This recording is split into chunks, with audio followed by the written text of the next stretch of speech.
Reporter SIT follow up വാർത്തയിലേക്കാണ്. സംസ്ഥാനത്ത് പെരുവഴിയിലായി PMAY ഗുണഭോക്താക്കൾ.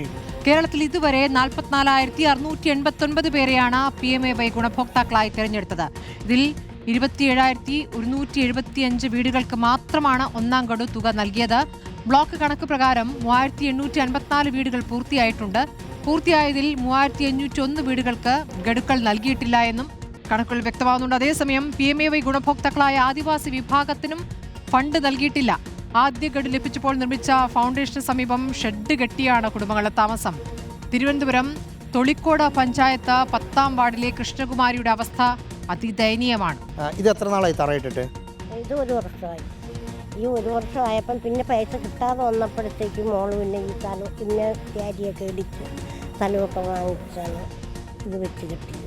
പിന്നെ പൈസ കിട്ടിയിട്ടില്ല? ഇല്ല, പൈസ കിട്ടാതെ ഇത് പിന്നെ ഒന്നും ചെയ്യാൻ പറ്റില്ല. ഒന്നും ചെയ്യാൻ പറ്റാത്ത ഒരു അവസ്ഥയിലായി കിടക്കുകയാണ്.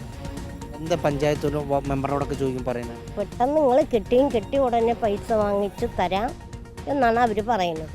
സൂയിസൈഡ് ചെയ്തു എന്ന് പറഞ്ഞത് ഒരു കൊച്ചുമോളാന്ന് തോന്നുന്നു. അത് കൊച്ചുമോളാണ് ഇവൻ്റെ നേരെയുള്ളത്. എന്ത് പറ്റി? അത് അവൾ +2 പഠിച്ചുകൊണ്ട് നിന്നു. അവൾക്ക് പെട്ടെന്ന് വീട് വയ്ക്കാത്തതിനെ കൊണ്ട് അവൾ പറഞ്ഞു എനിക്ക് ചുറ്റുമടത്തിൽ കിടക്കാൻ പറ്റൂല എന്ന് പറഞ്ഞാണ് അവൾ അത് കയറി. അത്രയ്ക്ക് ഭയങ്കര വിഷമം. എത്ര നാളായി? അവൾ മരിച്ചിട്ട് 4 മാസമായത്. അത്രയ്ക്ക് വിഷമമാണ്. നിങ്ങളെല്ലാവരും ഒരു ഷെഡിലായിരുന്നു കിടന്നുണ്ട്? എല്ലാവരും ഒരു ഷെഡിൽ കിടക്കണം.